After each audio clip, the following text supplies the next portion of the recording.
நக்கீரன் கோபால் அவர்களின் கீழ்த்தரமான ஆபாசமான பொய் பிரச்சாரங்களை தொடர்ந்து மேற்கொண்டு வந்த நிலையில் இது தொடர்பாக 2024ஆம் ஆண்டு டிசம்பர் மாதம் நாங்கள் ஒரு வழக்கு உயர்நீதிமன்றத்தில் தொடுத்திருந்தோம். அந்த வழக்கு சம்பந்தமாக தீவிர விசாரணையெல்லாம் நடைபெற்று கடந்த ஒரு ஆண்டுக்கு மேலாக விசாரணையெல்லாம் நடைபெற்று வந்தது.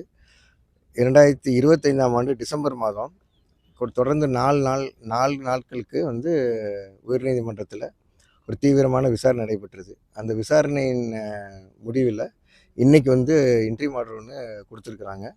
அதாவது அவங்க பத்திரிகை பிளாட்ஃபார்மில் போட்டிருந்த கிட்டத்தட்ட ஒரு 11 வீடியோக்கள் எல்லாமே அவதூறான வீடியோ. இது எதுக்குமே எந்த விதமான அடிப்படை ஆதாரமும் இல்லைன்னு சொல்லி டீட்டெயிலாக 4 நாள் டிஸ்கஷனுக்கு அப்புறம் அவங்களால எந்த விதமான ப்ரூஃபும் கொடுக்க முடியாததுக்கப்புறம் இன்றைக்கி ஒரு ஆர்டர் கொடுத்துருக்காங்க. இந்த 11 வீடியோவையும் இமீடியட்டாக எல்லா விதமான டிஜிட்டல் பிளாட்ஃபார்ம்லேருந்து நீக்கணும்னு சொல்லி கொடுத்துருக்குறாங்க.